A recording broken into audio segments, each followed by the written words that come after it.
de la mixité sociale à l'école. Mais si nous sommes d'accord sur le constat, nous le sommes moins sur les préconisations à mettre en œuvre. Chers amis du groupe communiste, la solution à charge que vous portez contre l'enseignement privé n'est pas crédible. Vous le savez, l'enseignement privé est un choix qui s'offre aux familles une liberté d'enseignement complémentaire à celle du public. Les familles qui, je le note, sont bien absentes de votre niche et qui sont pourtant les acteurs essentiels d'une mixité sociale réussie. Car que cherchent les familles ? En réalité, elles souhaitent, tout comme chaque parent dans cette assemblée, la réussite de leurs enfants. Et cette réussite passe par la recherche d'un bon collège, et c'est légitime. Jérôme Fourquet explique très bien dans son livre « L'archipel français », les familles ont opté pour le privé de manière à donner de plus en plus de chance à leurs enfants. Et même François Pupponi, député socialiste et ancien maire de Sarcelles, déclare « À la fin de l'élémentaire, les parents inscrivent leurs enfants dans le privé.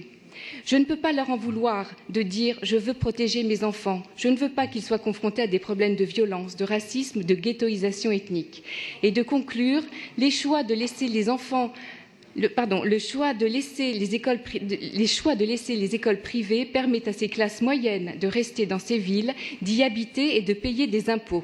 Lorsqu'on sait que 12 000 Parisiens quittent Paris chaque année, dont nos nombreuses familles, ce serait bien là un mauvais signe pour ces familles que de s'attaquer à la liberté de choix du collège de leurs enfants. L'enseignement privé participe aussi à la mixité scolaire et je connais nombre d'enseignements, d'établissements qui mettent en œuvre de nombreuses actions pour accueillir des enfants de familles modestes, demandeuses de cet enseignement, qui vont chercher sécurité, ambiance de travail sereine et réussite. Alors, pour nous, les solutions à une meilleure mixité sociale passent par autre chose, en réalité. Elles passent par un habitat social plus équilibré, avec notamment une part laissée au logement intermédiaire. Elle passe par un travail avec l'académie pour une offre pédagogique de qualité qui retienne les bons élèves, comme les classes à horaires aménagés de musique, de sport ou linguistique. Enfin, c'est offrir des conditions de travail de qualité aux élèves et aux professeurs, tant à l'intérieur des bâtiments qu'à l'extérieur, en veillant à la sécurité des élèves. Alors, nous avons toujours cru à l'incitation, nous, dans notre groupe, vertu pédagogique plutôt qu'à la contrainte, vécue comme une souffrance par les élèves et leurs parents.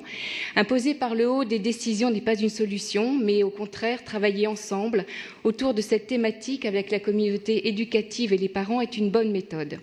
L'acceptation de la différence prend du temps et demande de la patience pour être acceptée et valorisée par chacun des acteurs. Alors nous nous abstiendrons donc sur cette niche car vous soulevez, c'est vrai, un vrai sujet de manque de mixité sociale dans les collèges à Paris, mais vous n'y apportez pas de bonnes réponses. Je vous remercie. Merci, Monsieur Rémi Féraud.